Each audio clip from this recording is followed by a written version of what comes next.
Olá pessoal, tudo bem com vocês? Aqui é o Paulo Oni, sejam muito bem-vindos ao nosso curso preparatório para a tutoria bíblica Didascalia Warm-Up. Curso aí de aquecimento em que nós estamos falando sobre os fundamentos, a preparação para nós começarmos a pensar em estudar teologia, pensarmos em estudar a Bíblia de uma maneira mais aprofundada. As inscrições para a nossa tutoria bíblica Didascalia estão abertas até o dia 14 de janeiro, pessoal. Lembrando que são apenas 30 vagas e já temos poucas vagas restando. Então, nesse janeiro, que você possa fazer essa decisão de se juntar conosco, um ano de estudo focado e guiado em Bíblia e em estudos bíblicos. O link para você fazer a inscrição e para conhecer o nosso projeto está aqui embaixo e você vai se juntar a nós fazendo parte desse grupo de um ano de tutoria bíblica. Nós estamos numa sequência de aulas, pessoal, em que nós estamos falando das bases do conhecimento teológico, como que nós, como estudantes de teologia, devemos guiar a nossa mente, o nosso coração, as nossas atitudes, sempre lembrando que a teologia não é apenas um estudo com relação a dados, ou seja, a teologia é o relacionamento que o próprio teólogo e o próprio estudante tem com o seu objeto de pesquisa, com o seu objeto de análise, porque em última análise a teologia ela aponta para algo muito maior do que o campo do conhecimento, que é o próprio relacionamento com o Deus que se revela e cuja revelação é a base para a construção do nosso saber teológico. Nós falamos um pouquinho sobre as motivações na primeira aula, falamos um pouquinho sobre a mente do estudante na segunda, falamos um pouquinho sobre as rotinas de leitura na aula passada e nessa aula nós vamos meio que continuar o tema da aula anterior, falando um pouquinho sobre a crítica do estudante ou como o estudante deve exercer o seu poder de crítica. Vamos lá? Pessoal, nós vivemos em tempos bastante interessantes, em que nós temos acesso a informações e muitas informações numa quantidade muito superior ao que os nossos antepassados tinham à disposição e numa velocidade cada vez maior. Na verdade, falar em velocidade se torna algo até fora de parâmetro, porque tudo é instantâneo, a sua busca é instantânea, então nós estamos na casa da diferença dos segundos, dos milissegundos, algo que é muito interessante nós vermos a facilidade que a tecnologia ela nos proporciona. Mas, em contraposição àquilo que nós temos como facilidade, parece que nós estamos perdendo um pouquinho a capacidade que nós tínhamos antigamente, em termos dos nossos antepassados, de exercer um poder de análise, um poder que nós vamos chamar de poder de crítica. Veja que nós estamos disponíveis e vulneráveis àquilo que nós chamamos de redes sociais. E quando nós falamos de redes sociais, nós estamos falando de um mundo, de um universo totalmente à parte, onde virtualmente todos têm a possibilidade de se manifestar, todos têm a possibilidade de alguma maneira, gerar conteúdo, que não necessariamente é conhecimento, e todos têm a possibilidade de interagir com esse tipo exponencial em quantidade de informações que pipocam nas nossas timelines, pipocam nas nossas mídias sociais. E quando nós vemos esse cenário e voltamos para a Escritura, por exemplo, em Provérbios capítulo 15, versículo 1, a resposta calma desvia a fúria, mas a palavra ríspida desperta a ira. O autor de Provérbios ele está falando em palavras verbais, mas dentro do nosso contexto essas palavras podem ser traduzidas nas nossas mais diversas formas de expressão. E em tempos, principalmente, onde os ânimos estão acirrados, onde nós temos uma sociedade esfacelada em polos, que não são apenas 2, 3, 4, são múltiplos polos, uma colocação que você faz nas redes sociais, muitas vezes, até de forma despretensiosa ou de uma forma, vamos dizer assim, inocente, pode gerar uma avalanche de interações que podem ser interações muito positivas, mas o problema está nas interações muito negativas que têm como objetivo não somente você trocar ideias de forma crítica, mas atingir a pessoa.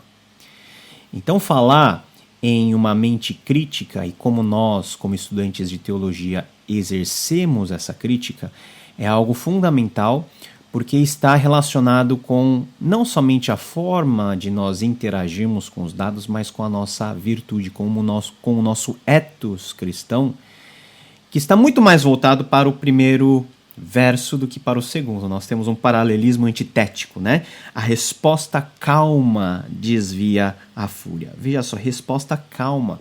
E isso aponta para as virtudes da serenidade, da paciência, da longanimidade, em contraposição àquilo que nós temos como palavra ríspida, que é a expressão exata do nosso instinto, da nossa capacidade de sobreviver e de autodefesa, que muitas vezes jogam mais contra do que a favor quando nós pensamos na construção de um conhecimento teológico sadio.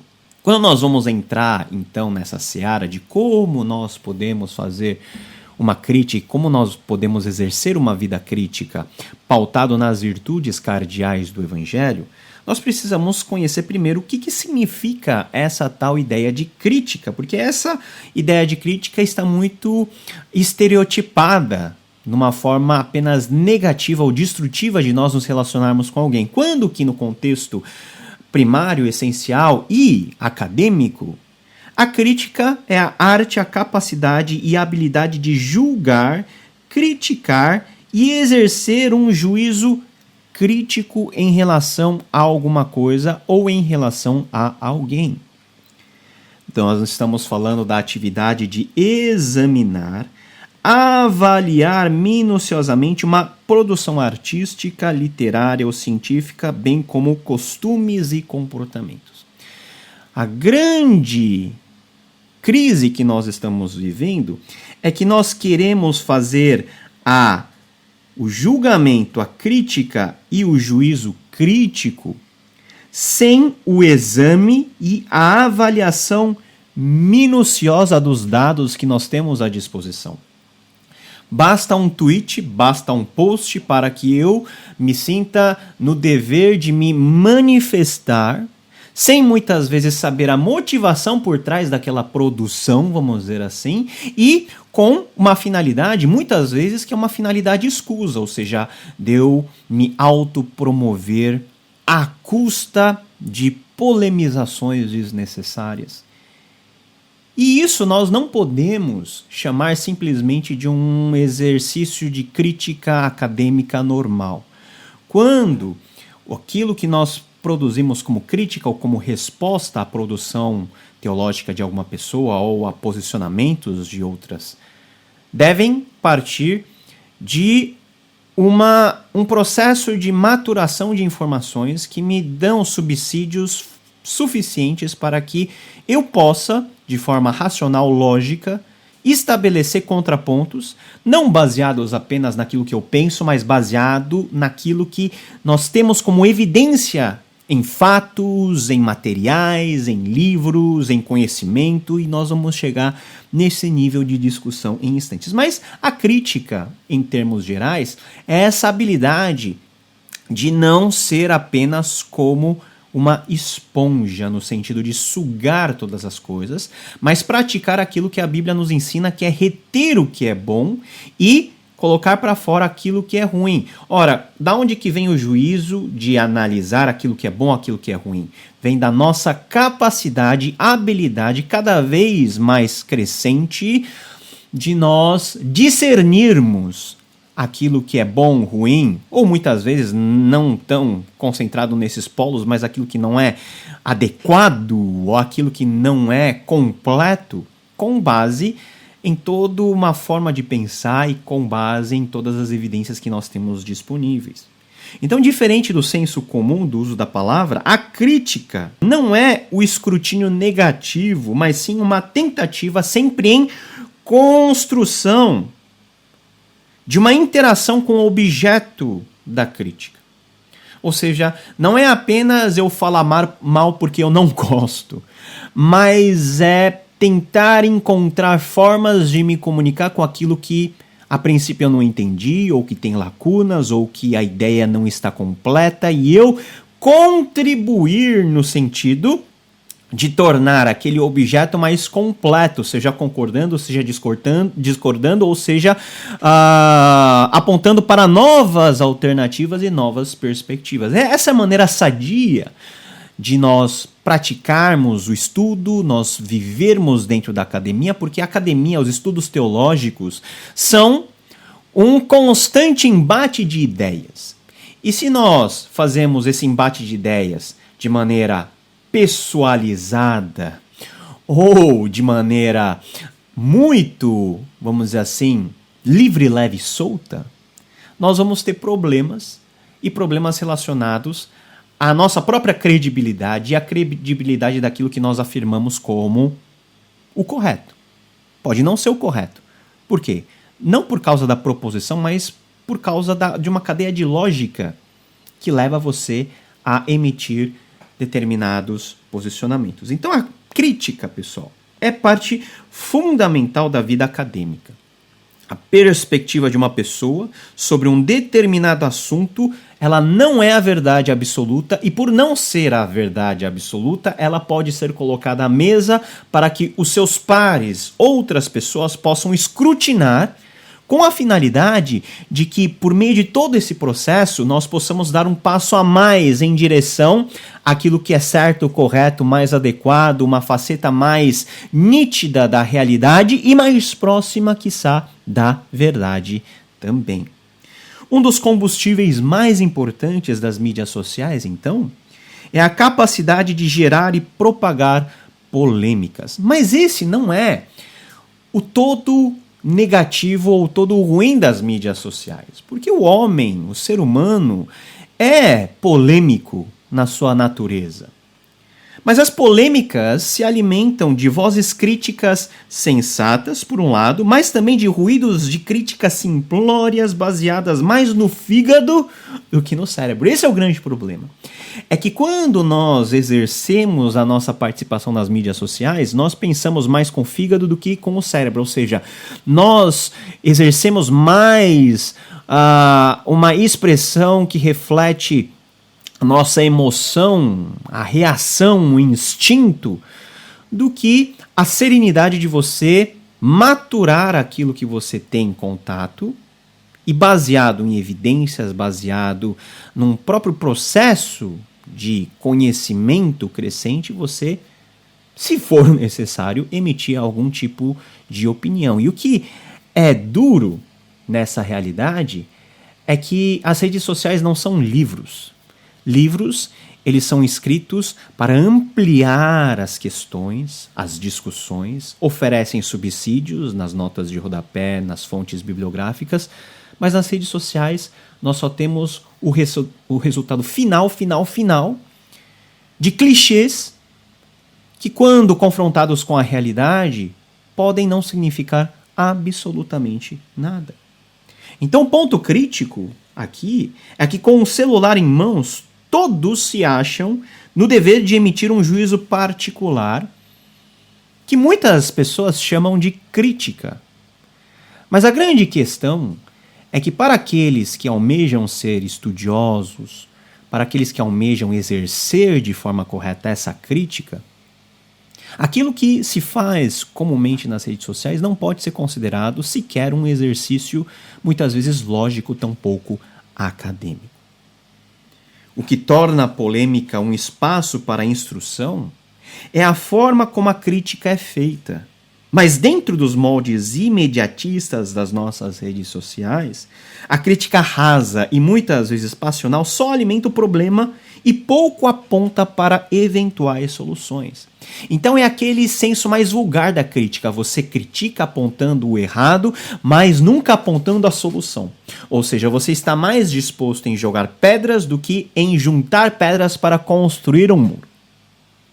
Se nós partimos desse pressuposto em que a crítica deve ser feita dessa maneira, todo o nosso exercício teológico vai encontrar furos, gaps, lacunas muito grandes que vão tornar a nossa vida muito mais uma defesa de clichês, uma defesa apologética tacanha, do que um produzir conhecimento baseado na revelação.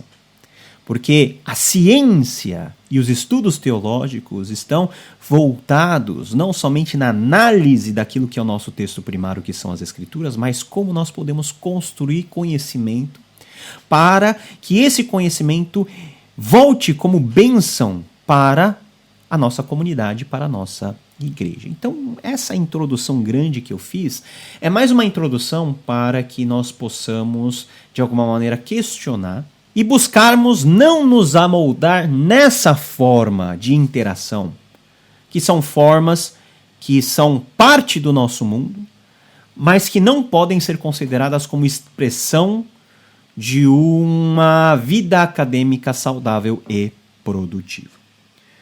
Quando nós falamos de crítica e como exercer essa crítica, nós precisamos de alguns parâmetros.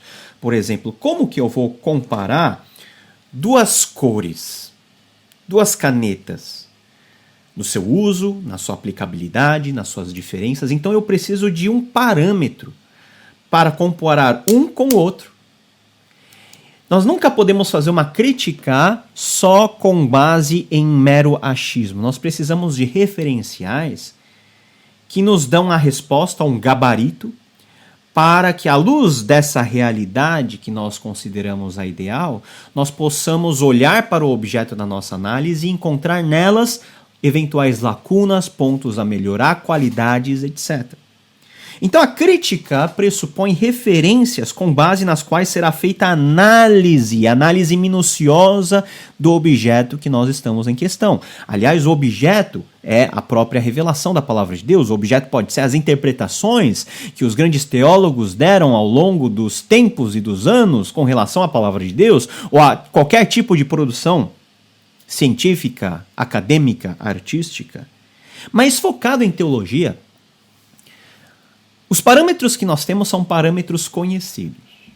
E em ordem de prioridade, nós temos o seguinte. Primeiro nós temos as Escrituras Sagradas como a verdade per se. As Escrituras são a fonte única da revelação que nos conduz ao conhecimento salvífico de Deus. E uma vez que nós cremos que essa autoridade que as Escrituras têm é uma autoridade suprema, que o conteúdo é um conteúdo inerrante, nós podemos colocar a Bíblia como o parâmetro último e final de todas as coisas dentro dos estudos teológicos, baseado nas quais nós podemos analisar as diversas proposições que se fazem com respeito à própria Escritura. Então, quando um teólogo ele não tem a sua vida, em primeiro lugar, a sua mente e o seu coração alicerçados nas Escrituras, ele perde o seu padrão principal de referência na maneira de se criticar uma ou outra coisa. Então a crítica se torna um exercício mais de achismo do que algo relevante e algo que realmente produz conhecimento, no sentido de desenvolver esse conhecimento, porque não há uma referência básica para isso. Mas algo que em muitos contextos protestantes e evangélicos é colocado como algo extremamente sem necessidade e não relevante, é a questão da tradição e das confissões credais que as igrejas confessam. Se as Escrituras são a expressão final, o parâmetro último de regra, de prática cristã, a forma como essas regras, a forma como o cânon, a forma como as Escrituras foram sendo lidas ao longo do tempo e as proposições que a igreja fez a respeito do cânon de forma sintética e pedagógica, e toda a tradição que é constituída também serve de parâmetro para nós exercermos uma crítica, e uma crítica bem fundamentada, e uma crítica academicamente válida. Ou seja, se eu me deparo com uma análise teológica que é distoante muito de uma tradição mais ampla da cristandade, ou de uma tradição mais específica, confessional, de uma realidade, vamos dizer assim, denominacional, ou uma realidade mais microscópica, nós temos padrões para comparação e de nós emitirmos um juízo depois de uma análise das fontes que eu levo como referência, que são as fontes e documentos da tradição, e aquilo que eu tenho como objeto final de estudo. Então, esse confrontamento de ideias faz parte da definição da própria crítica, que é o estudo minucioso, a análise comparativa daquilo que eu coloco como padrão e daquilo que eu coloco como objeto, para que essas duas coisas possam ser comparadas. Em nenhum instante nós podemos, até porque é impossível que isso aconteça, nós termos uma posição 100% neutra em relação ao objeto do nosso estudo, ainda mais quando o objeto se trata de realidades, vamos dizer assim, religiosas e espirituais. É um mito que nós podemos ter essa análise baseada numa visão neutra ou construção de algo numa tábula rasa. Isso é muito difícil, para não dizer impossível em teologia. Todos nós temos o nosso olhar que direciona para alguns detalhes. E é importante nós termos isso. Isso, de alguma maneira, guarda a natureza da igreja em se posicionar sempre a favor da verdade, do evangelho, de como a igreja sempre lidou com as verdades fundamentais, em defesa de ideias novas ou de requentamento de ideias antigas que vêm de alguma maneira minar a essência básica daquilo que é a igreja e daquilo que a igreja se baseia sobre, que é o próprio evangelho. Mas outro ponto muito importante é a história da interpretação do objeto em questão.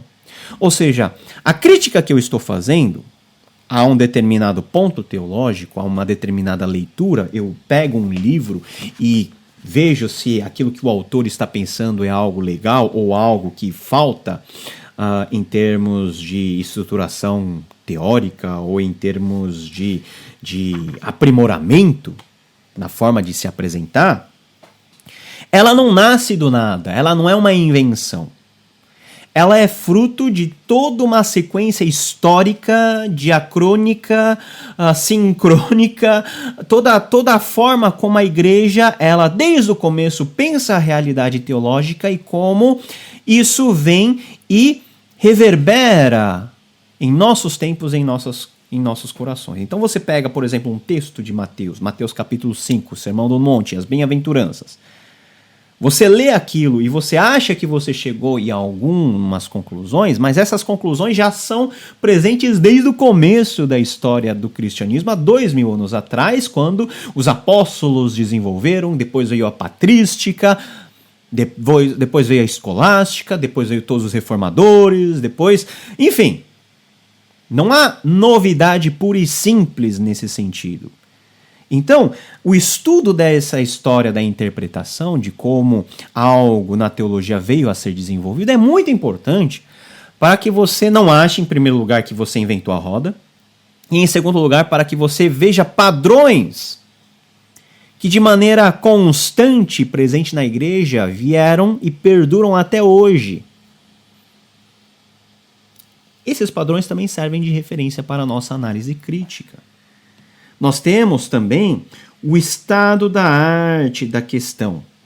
Ou seja, se o olhar no retrovisor para a história é importante para nós entendermos como que a questão chegou em nossos dias para ser discutida, é importante também aquilo que nós chamamos na academia de estado da arte, ou seja, a discussão atual sobre um determinado ponto.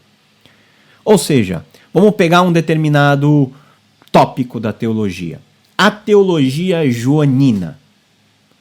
Eu preciso entender o que os pensadores pregressos pensaram sobre João e sua teologia, mas também sobre o que está sendo produzido hoje, em tempo real, na academia, o que está sendo publicado nas editoras sobre o tema, porque isso vai me abrir possibilidades de ampliar o meu arcabouço teórico e as minhas referências para que eu possa fazer uma crítica realmente relevante e não repetir a crítica que um outro lá no século passado já fez e que o problema já está relativamente resolvido e apaziguado. Então, a informação e a informação do passado quanto do presente são elementos muito importantes para você aprimorar toda a sua maneira de pensar e toda a sua forma de estabelecer referenciais para você olhar para o objeto do seu estudo e criticá-lo. Em último lugar, e note que eu coloquei em último lugar, está a minha perspectiva em relação ao objeto em questão. O que eu acho? O que eu acho, ela vem em último lugar, no sentido de corroborar, no sentido de você mesmo ter que trocar de opinião.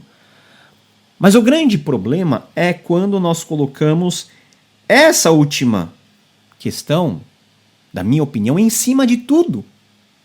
Então, eu passo a ser a medida de padrão de todas as coisas.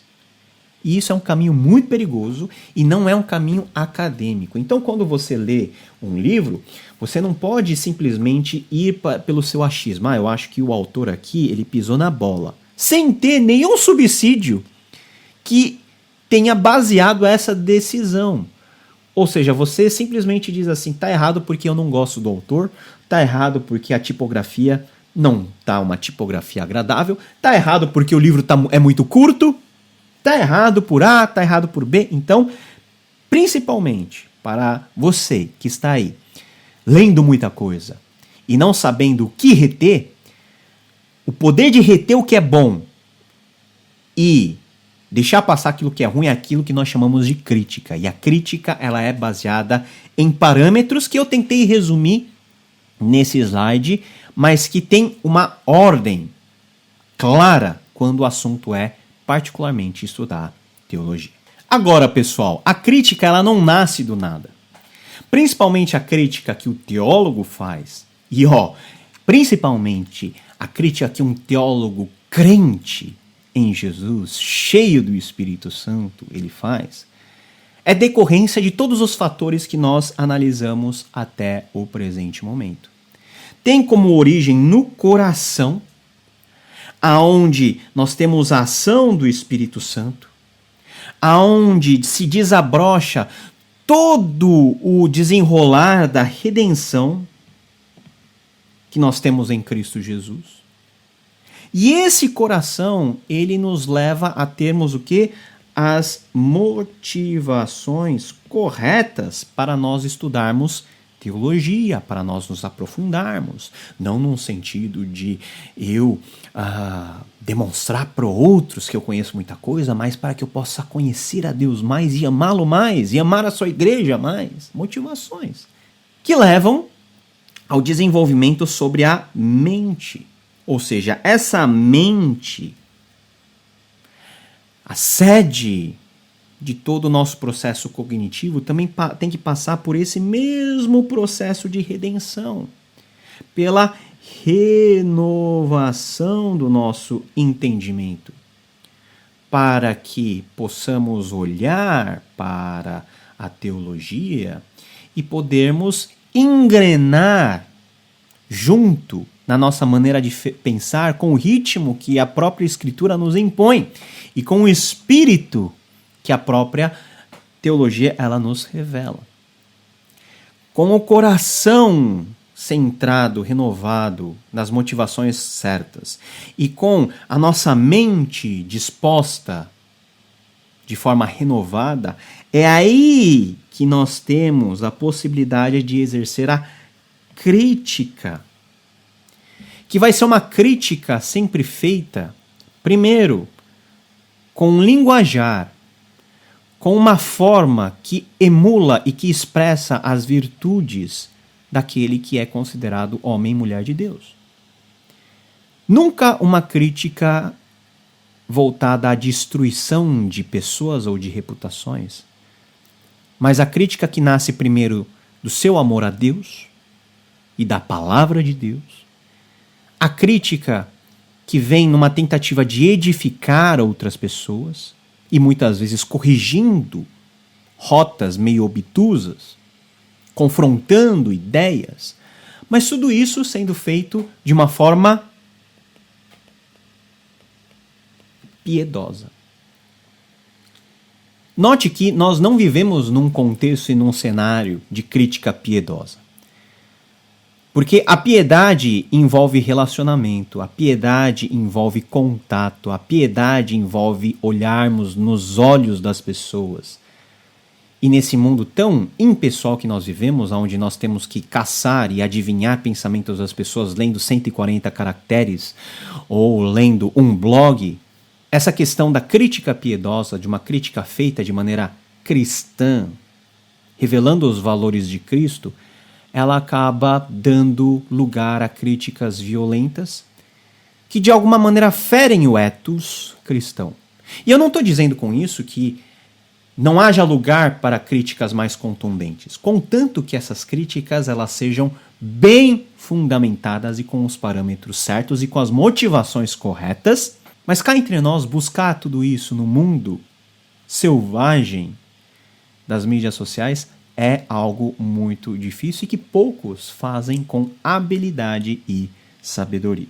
Então, veja que a crítica ela não vem aqui em primeiro lugar. A crítica não está aqui. A crítica é a ponta quase que final do nosso próprio amadurecimento como pessoa, da nossa própria habilidade de vermos as traves que estão nos nossos olhos, para que, vendo aquilo que é a nossa vulnerabilidade e nos colocando sempre diante do Senhor, de forma a termos o nosso coração e a mente transformados, é aí que nós podemos ser instrumentos, quiçá do próprio Deus, para que essa crítica possa ser uma crítica que traga edificação para mim, para outros, para a igreja, para o contexto mais geral, quem sabe. Então, esse vídeo, né, essa aula, não é a minha tentativa de ensinar você a ser crítico. Porque existem muitas obras, né, manuais de metodologia científica, na própria maneira de você participar da nossa tutoria bíblica de didascalia, você vai refinar esse senso crítico. E são coisas que você aprende na prática. Eu não entrei num consenso crítico pronto na universidade. Foi na universidade que eu aprendi e o que hoje tenho de forma bem resumida, de forma bem, né, tacanha, é fruto já da experiência que eu tive em relação a ter que me posicionar e ter que estimular a minha mente a sempre não tomar como verdade absoluta ou em valor de face aquilo que as pessoas produzem como material. Mas, para nós, além de toda essa forma acadêmica, está a nossa tarefa e a nossa obrigação de fazermos isso de uma maneira a refletirmos o amor de Cristo e sermos os seus testemunhos no mundo. Quais que são os cuidados que nós devemos tomar com o processo de crítica e com uma forma e como nós criticamos as pessoas? Eu enumerei alguns pontos que podem te ajudar. Em primeiro lugar, toda crítica acadêmica não pode estar baseada unicamente no achismo do estudante. Nós já falamos isso. A teologia é um exercício científico e, como todo exercício científico, ela lida com fatos e com evidências. E nós incluímos nesses fatos toda a ação de Deus, visível ou invisível, natural ou sobrenatural, tudo isso está dentro dos fatos e das verdades. Mas a crítica que eu faço em relação ao trabalho de outra pessoa, às minhas leituras, não podem ser baseados simplesmente naquilo que eu sinto ou naquilo que eu acho, porque aí a nossa crítica não vai ser justa, tendo como referência os padrões e a metodologia que nós fazemos e produzimos teologia. Então, a teologia como uma ciência lida com dados de evidências. Então, se você tem um ponto a acrescentar, a discordar e a concordar, você tem que ter na sua mente e à disposição de vocês tudo aquilo que baseiam essas decisões, esses posicionamentos críticos. As críticas devem ter fundamentos teóricos sólidos. Então, nós estamos falando de fontes, tradições, bibliografia. Por isso que na teologia é muito importante ter esse leque ampliado de contato com muita literatura, com autores de tradições diferentes. Você tem um apreço pelos autores da sua confissão, isso é muito bom, é salutar. Mas você tem que também ver como que outras pessoas pensam sobre o mesmo aspecto em perspectivas diferentes. Isso vai refinando você. A teologia não se propõe a fazer uma lavagem cerebral em você. A teologia propõe em você poder dialogar com o outro com base na revelação. E às vezes esse diálogo é difícil porque a outra parte ela sequer crê na revelação como tal. Ou crê de formas diferentes, mas são formas de nós interagirmos. A teologia não é um campo de guerra, onde nosso objetivo é destruir o outro. Não. Nós não ganhamos no grito, nós ganhamos na qualidade dos nossos argumentos. Então a crítica não deve ter um cunho pessoal, em que você leva no pessoal. Porque o objetivo da discussão está, a princípio, em torno da discussão de ideias. É lógico que as ideias não podem ser dissociadas da pessoa. E existem muitos casos em que a pessoa ela está com problema e gera ideias problemáticas. Mas o nosso objetivo principal não está em atacar pessoas, mas sim discutir essas ideias, posicionamentos, perspectivas teológicas, para que todos juntos possamos empurrar toda a teologia um passo para frente. Passo para frente, e esse passo para frente que eu estou falando é uma teologia mais saudável, que realmente possa trazer resultados visíveis para a própria vida da igreja e para a vida real. Aliás, vida real é o tema da próxima aula. A crítica acadêmica, ela deve ser feita de forma acadêmica. Ou seja, você entra e você precisa jogar com as regras do jogo. Então não adianta você ler um livro e fazer uma resenha crítica e falar simplesmente eu não gostei do que o autor falou porque eu não concordo. Né? Essa crítica ela é irrelevante.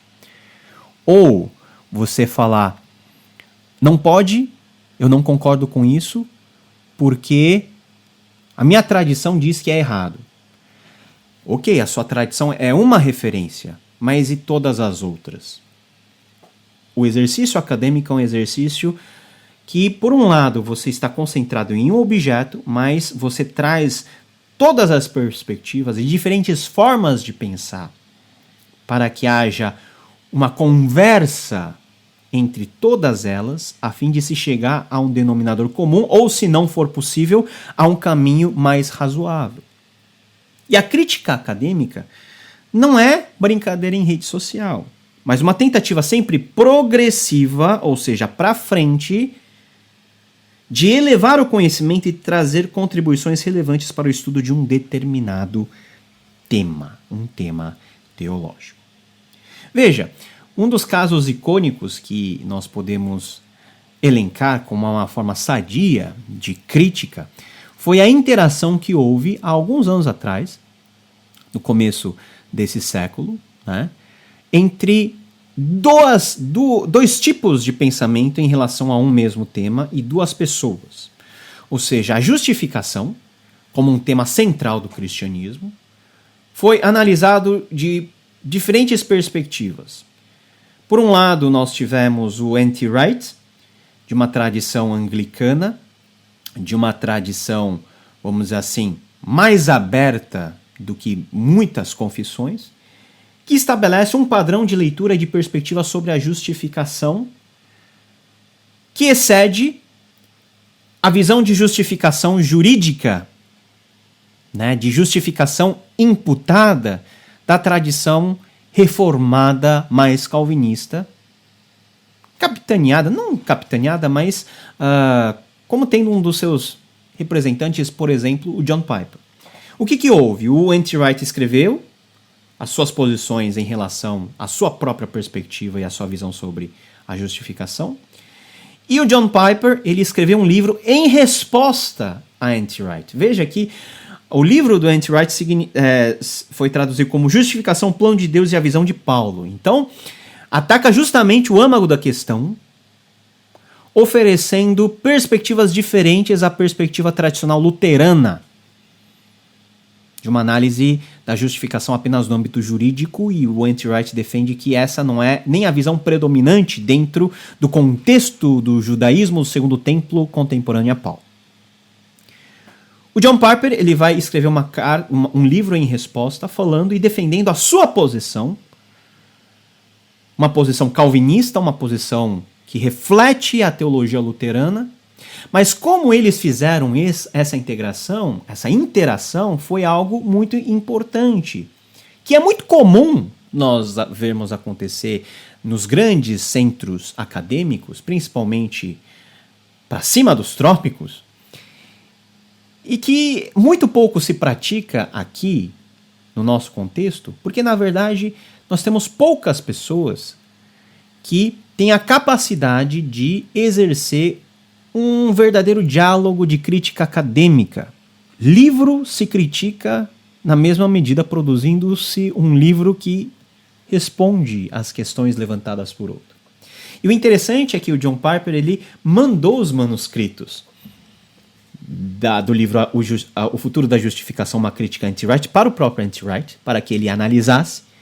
E há partes de conversa entre esses dois livros. Veja, o John Piper, ele não foi nas redes sociais chamar o N.T. Wright de herege, e o N.T. Wright não foi às redes sociais e foi desrespeitoso com o John Piper. Muito pelo contrário, né? Existe um nível de crítica que não é mais um nível do fígado, mas é um nível do cérebro. É um nível de produção de conhecimento. E eu coloco esse case para dizer para você que o objetivo de toda crítica deve ser a produção de conhecimento. E nesse caso, um livro e outro livro. Sem ataques pessoais, sem tentativas de destruir reputações, mas na base da ideia. E é isso que falta um pouquinho para nós, que nós estamos acostumados muito em fazer teologia nas redes sociais. O que se faz nas redes sociais não é teologia no nível sério.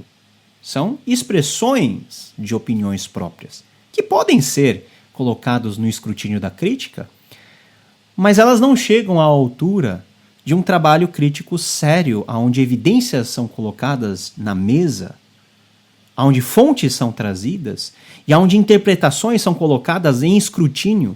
E isso é o objetivo da academia, é que a sua ideia possa ser escrutinada por todos os seus pares para que a sua ideia saia mais refinada. Então ninguém dentro da academia, em teoria, tem algo contra você ou quer te destruir, não. Todos na academia se criticam para que as ideias possam ser refinadas, melhoradas, porque o outro tem uma visão em uma lacuna no meu pensamento que eu não tenho. Por quê? Porque eu estou pensando nas minhas coisas e eu estou achando certo, mas o outro que vê de fora pode achar que não está certo, que falta um detalhe, e é justamente esses detalhes e essa crítica que faz com que o meu trabalho seja melhor. Que o meu trabalho possa englobar coisas que a priori eu não enxerguei. Então, nosso objetivo dentro da tutoria bíblica de Didascalia é de nós lermos durante 12 meses 12 obras de referência em estudos bíblicos, não no sentido de concordar com tudo, mas aprimorar, refinar esse faro crítico que tem como objetivo a edificação, a produção de conhecimento. Dicas para uma leitura crítica, para nós caminharmos para o final dessa aula. Dosar com moderação. O quê? 2 ingredientes. Uma pitada de crédito e mais um olhar cético. Ou seja, você tem que ter empatia pelo livro para você ler, mas sempre com uma pulga atrás da orelha, sabe? Será que o autor está falando é só isso? Será que não tem mais coisa? Qual é a base bibliográfica de pesquisa que o autor está se baseando para afirmar tal coisa? Ou em níveis mais elementares e mais básicos, qual que é a base bíblica para o cara falar isso? Não é você aceitar pelo valor de face tudo como se você estivesse lendo a própria Bíblia. Não, é você ter esse faro refinado.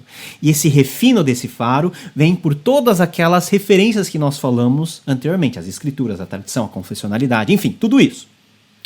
Em segundo lugar, não deixar a sua simpatia por um autor te convencer que tudo que ele fala é verdade. Nós temos autores do nosso coração. Nós temos autores que nós gostamos de ouvir, nós temos autores que nós gostamos de ler. Mas, considerando que ele é pecador, considerando que nós temos limites no conhecimento humano, considerando que nós temos limites na interpretação da própria revelação divina, nós não podemos considerar que tudo que uma pessoa fala, só porque eu gosto daquela pessoa, está isento e imune a críticas, inclusive as minhas. Eu tenho autores que eu gosto muito, mas tenho muitos pontos de discordância. Por quê? Só porque eu acho que ele escreveu errado? Não, porque tem evidências que podem apontar por uma outra direção. Então, esse é um cuidado muito básico. Eu gosto muito de determinado autor. Mas não deixe que esse gostar enviese a sua análise de uma tal maneira que te impossibilita em ver lacunas que com certeza estão presentes em qualquer livro. Em qualquer livro. Nenhum livro é perfeito. Todo livro tem muito a melhorar. E você enxergar o que o livro tem a melhorar é crítica. Ler os outros autores sobre o mesmo tema, de preferência com perspectivas diferentes. Seja ou tente ser eclético na sua maneira de você ler sobre um tema. Né? Eu sou, por exemplo, da tradição calvinista, né, de confessionalidade presbiteriana. E eu leio muita coisa sobre a produção dentro da minha casa. Mas eu também leio autores que não fazem parte da nossa realidade, da nossa confessionalidade. Eu leio anglicanos, eu leio pentecostais. E isso é bom. É bom porque outras tradições, outras perspectivas nos abrem a mente sobre pontos que nós, dentro da minha, nós não damos tanta importância ou nós não, nem sequer nos preocupamos em olhar. Certo? Porque ninguém pode ser exaustivo na análise de um objeto. Não. Sempre tem diferentes perspectivas, que às vezes são complementares, às vezes são excludentes. Isso faz parte. Outro ponto importante é que a sua confessionalidade não é o limite para os outros nem para o trabalho acadêmico. A minha confessionalidade não é a verdade por si. A verdade por si são as escrituras e a revelação de Deus. A minha confessionalidade é a minha adesão a um sistema doutrinário de organização de ideias que eu acho o mais coerente. Mas essa interpretação de dados, muitas vezes, pode ser uma interpretação superficial.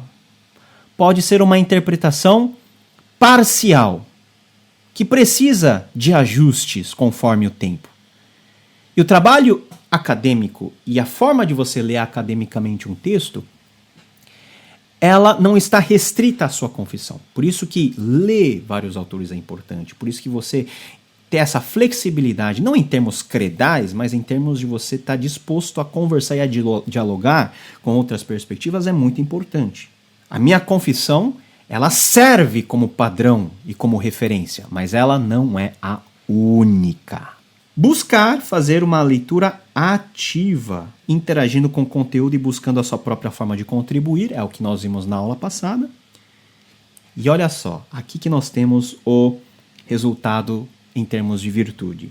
Ser justo e generoso, mas sem abaixar a guarda da rigorosidade. quer fazer uma crítica, seja uma crítica justa. Justa no sentido de você trazer não somente a sua opinião, mas trazer tudo aquilo que subsidia a sua opinião em termos de fontes, em termos de livros, em termos de produção acadêmica, em termos de perspectiva. Isso é ser justo em termos de crítica acadêmica. E generoso. Generoso. Tenha generosidade no sentido de você ter o coração amplo, aberto. Quando for fazer crítica, seja uma crítica bem fundamentada. Quando for para elogiar, seja também generoso. Generoso na forma de você se dispor a conversar com o outro e não se enclausurar nas suas próprias convicções. Tá? E tudo isso sendo feito de uma forma rigorosa. Quando eu falo de rigor, eu não estou falando de você ser chato, de você ser Caxias. Eu estou falando que toda produção teológica tem os seus métodos de construção do conhecimento. Então tem que ter o rigor desse método para que todos possam saber o seu passo a passo. Por que a gente tem metodologia? Porque fica fácil você rastrear como você chega a alguma conclusão e fica fácil você ver se nessa jornada de construção de conhecimento houve algum tipo de ruído. Outras pessoas, os nossos pares, podem fazer essa análise. Por isso que é muito importante ter esse rigor. Não é simplesmente eu critiquei porque eu senti no coração de fazer isso, eu estou criticando porque Deus me falou isso. Ok, Deus pode ter falado com você, mas e aí? Aonde está escrito? O que baseia essa sua decisão? Porque se você não tiver nenhum subsídio para apresentar como forma de você criticar, é achismo. E achismo não é exercício nem crítico e nem acadêmico. Enfim, pessoal, terminando essa aula, nosso sentimento é aquele que Paulo expressa muito bem em Colossenses capítulo 4, versículos 5 e 6. Sejam o quê? Sábios no modo de agir com os que são de fora e aproveitem bem o tempo. Que a palavra, que o tweet, que a produção acadêmica, que o seu texto, que a sua opinião e a sua crítica seja sempre agradável, temperada com sal, para que saibam como devem responder a cada um. A maneira como eu respondo, em termos críticos, revela muito quem eu sou. E quem você é? Você é crente. Então, a maneira de você responder deve ser uma maneira em que as pessoas possam enxergar as virtudes de Cristo em nós. Nós não estamos falando só de ciência, de métodos.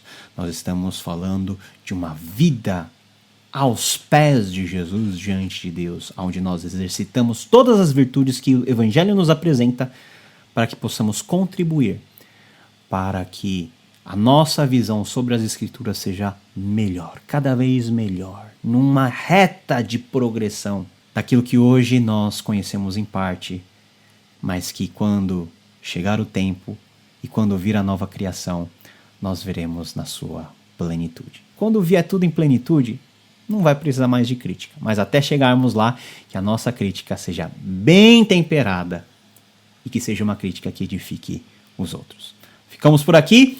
Nossa próxima aula vai ser a última desse curso. Se você quer fazer a nossa tutoria didascalia, você sentiu nessas 4 aulas como que vai ser a nossa tutoria, e isso só na questão de aulas, porque tem a interação com os alunos, tudo isso, 1 ano de aprendizado em estudos bíblicos e teológicos, começando da introdução à Bíblia e chegando até aspectos mais avançados de hermenêutica.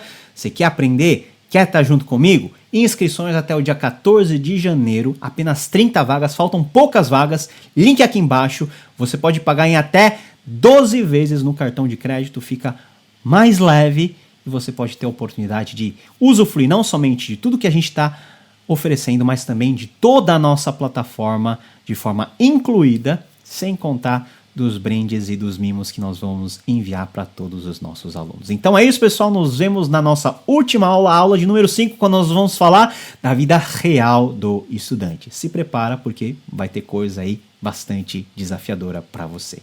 Então é isso, pessoal. Deus te abençoe e até a próxima. Tchau, tchau.